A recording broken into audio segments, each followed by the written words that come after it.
కవిత గారికి బెయిల్ రావడం అనేది ఇది మేము ముందు నుంచి ఊహించి చెప్తున్న మాటనే.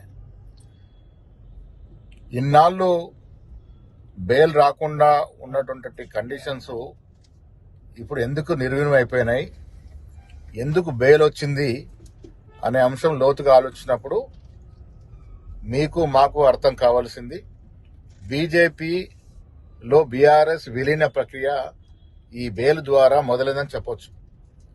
మేము ముందు నుంచి చెప్తా ఉన్నాం, గత 10 ఏళ్లుగా బీజేపీ బీఆర్ఎస్ పార్టీ చీకటి ఒప్పందంలో ఉన్నారు. అన్ని కూడా కూడబలుపుకొని వారు కార్యక్రమాలు చేసినారు. ఇవాళ కవితకి లభించిన బెయిల్ ద్వారా అర్థమైంది ఏంటంటే బీజేపీలో బీఆర్ఎస్ పార్టీ విలీనమైనటువంటి ప్రక్రియ మొదలైంది. ఇది బాహటంగా వాళ్ళు ఇప్పుడు ఒకటై ముందుకు వెళ్ళాలని నిర్ణయించుకున్న దరిమిలానే ఈ బెయిల్ వచ్చింది. ఢిల్లీలో కేటీఆర్ గారు, హరీష్ రావు గారు పలు దఫాలుగా బీజేపీ సీనియర్ నాయకులతో జరిపిన చర్చల ఫలితంగానే ఇవాళ ఈడీ ఉదాసీనంగా బెయిల్ రావడానికి దోహదపడింది.